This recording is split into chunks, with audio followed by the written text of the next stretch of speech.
Hey guys, I'm going to give you my Eastern Conference predictions for the NBA. Going to be super quick. Let's get into it. At 15, I have the Washington Wizards. This is a team who's finally found its direction, and that is to be bad. Kuzma and Poole score a bunch of points.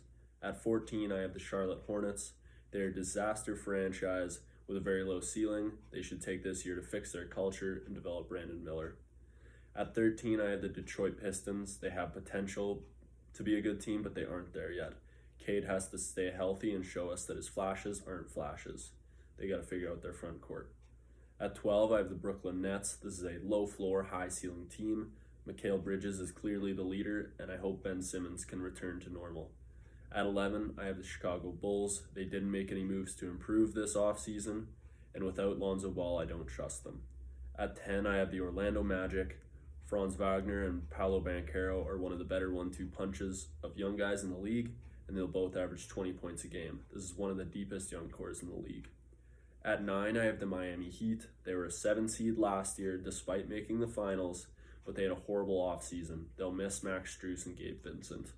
They got a bank on Caleb Martin and Duncan Robinson, continuing their playoff success. The Toronto Raptors are my 8 seed.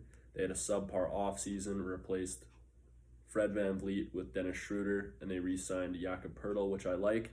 They didn't fix their shooting problems, so they're going to need Grady Dick to be solid right away. They'll be great defensively. At 7, I have the Atlanta Hawks, and they're going to go as far as Trae Young takes them. They have a solid roster from head to toe, and they're going to score some points.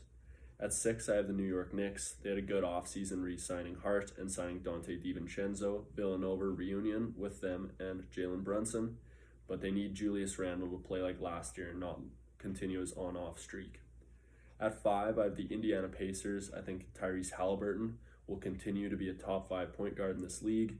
The acquisition of Bruce Brown is massive, and I think Benedict Mathurin will average near 20 points a game this year. At 4, I have the Philadelphia 76ers. This is a team with the reigning MVP, and when he plays, they're a better team. They need to figure out this Harden situation, either satisfy his role or trade him for assets. They're too old and not deep enough without them. At 3, I have the Cleveland Cavaliers. They had a quiet 51-win season last year, and they have one of the better starting lineups in this league, especially signing Max Strus this offseason. At 2, I have the Boston Celtics. They improved that guard, bringing in Drew Holiday.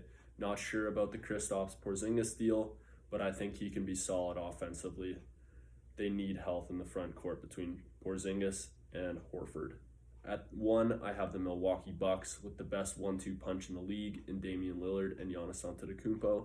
They need Brook Lopez and Giannis to be solid defensively down low as they have been. Middleton will thrive as the third guy.